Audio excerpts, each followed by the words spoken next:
Well, as Black History Month continues, we spotlight a young woman from Hamilton for what she's doing now and for her plans in the future. And in a weird way, Ainara Alleyne has the pandemic to thank for it.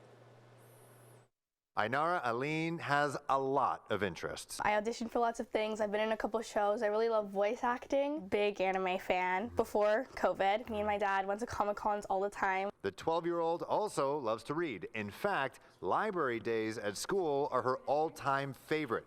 But as she got older, she started to notice something about the books available to her. Everybody would pick out their books, and I would see my friends being like, oh look, this main character looks just like you. This character looks just like you.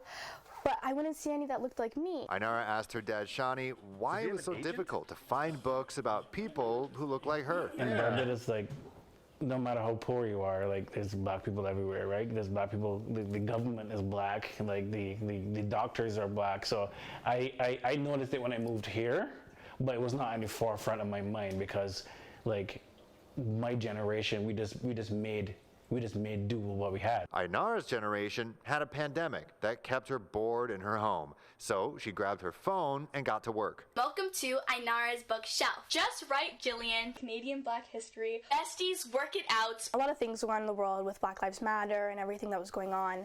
So I made a video on my dad's page, actually, where I just shared some of my favorite books that had Black main characters and that weren't really about slavery or negative things like that.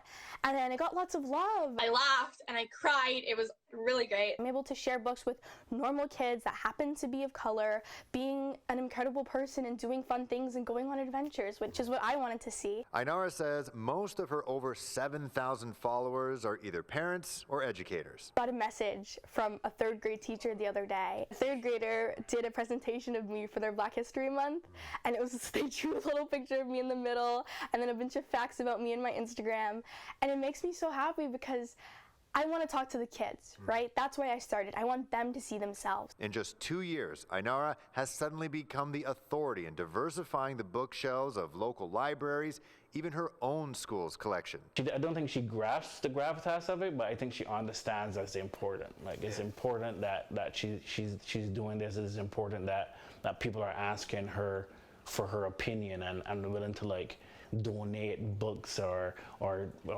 buy books for schools. She can make an impact in people's lives as a child. So as an adult, she's learning how change happens. People have told me that I should be the Prime Minister of Canada, which would also, be really cool, and I think that would be really fun. All right, while being Prime Minister, ways away, Ainara is still working on her acting career while also working on writing her own book.